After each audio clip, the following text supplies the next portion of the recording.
Hello guys, welcome back to the channel. Today we will be answering a question that I see really often online, and that is how reliable are Hyundai Coupes. So first of all, these cars, the Hyundai Coupe series, is known for their reliability, so that should already answer your question. But to go in further detail, this car is really reliable. I've seen it with high mileage, with low mileage, and the car is just reliable. It is still doing what it needs to do. The parts are not that expensive, so that makes it fun to drive around, because you will not be paying like if you have a Porsche and the brakes don't do it, or you need new brakes on a Porsche, you already pay 1,000 euros, 2,000 euros for Porsche brakes. If this car the brakes break down, you pay 200 euros and you have pretty nice brakes. The brake power could be better on the original brakes for this car, but oh well, it doesn't go that fast. It has a 2-liter motor. It weighs around 13 to 1400 kilos, so that is pretty good motor for the amount of weight that the car has. So that's also really nice for the reliability, because your motor doesn't break that often, because it doesn't need to use that much power to go forward. So that's all reliable. The mileage on gallons is also pretty good on this car. I did not expect it when I bought it. You can, if you drive normally, inside a town, like the 50 roads, the 70 roads, 80 roads, and maybe 120.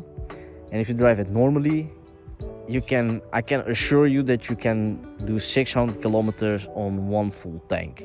That's pretty easy to do with this car. If you're having a bit of fun and you're just, sometimes you go you do some pools or something like that, you'll have a range of 400 to 500 kilometers. So that is also pretty good. This car consumes 95, the octane 95 in the Netherlands, but I give it 98 because the previous owners did also 98, and I see that the car really likes to run on 98. It makes the engine flow really well.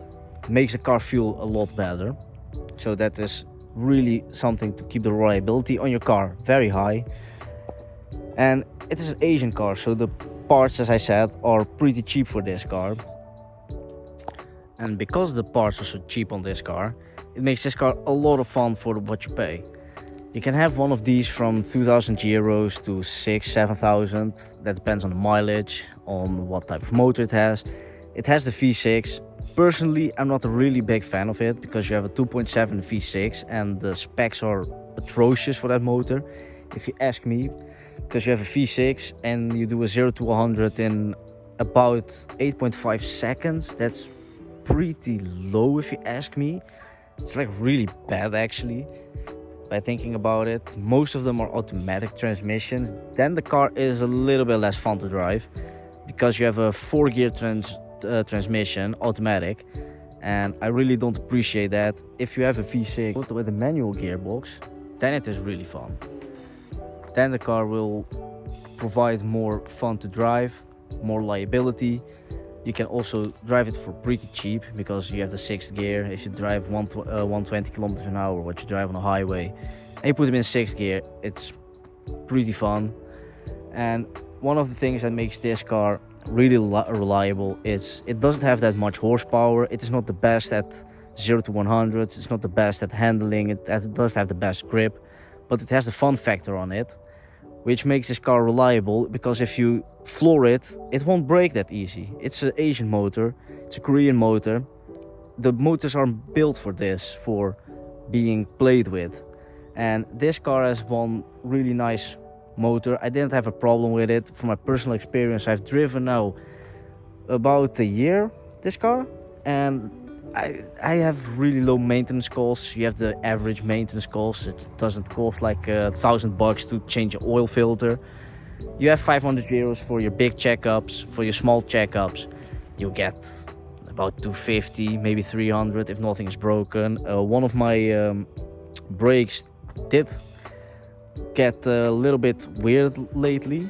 No, not lately, but a while ago, and I had to change it, and that cost me around, I think, everything around it cost about 200, 300 euros if I'm not mistaken, and it was a pretty expensive garage where I went with. So you can have it for 200 bucks, and if you can change it yourself, maybe 100, 150. But I'm not that technical, so I let the professionals handle it.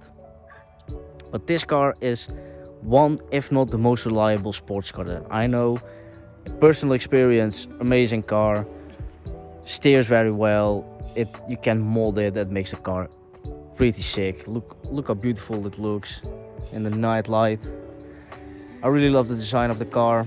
Only one thing I really would like that Hyundai Coupe did was give the spoiler automatically and not without spoiler, because this version was without a spoiler and it looked really bad. And for a sports car, I understand that the horsepowers are really low because it only has 143, and with the air intake you can up it to 150, about 150, 148, 150.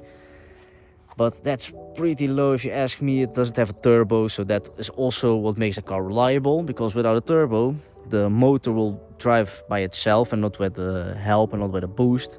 Because if you have a boosted car, the motor will have more more RPMs. It will go fast in RPMs, and that makes the motor work harder. If it works harder, it will break eventually.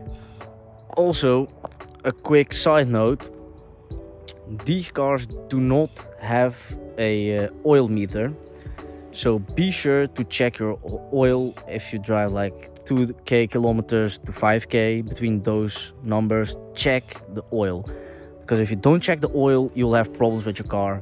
And because if it's running low on oil, you only see it when it's already empty. I've experienced it. Luckily I was on time and nothing weird happened with the car, and I hope it stays that way. Really hope it. So make sure you keep an eye out for that, because that's really one thing that makes the car unreliable and unpredictable, is that you don't get the pop-up that your oil is low. You just see it when you brake, that the oil lamp will start glowing red, and then it goes away again, and you think, oh, it will not, there's nothing wrong. But that did not happen. So this car is really good, really reliable. I hope I've answered your question and I can help you out. Don't forget to like, subscribe and comment. Check out the comments, and I hope other people will tell their experience about this car. Hope you enjoyed the video, and I'll see you in the next one. Bye bye.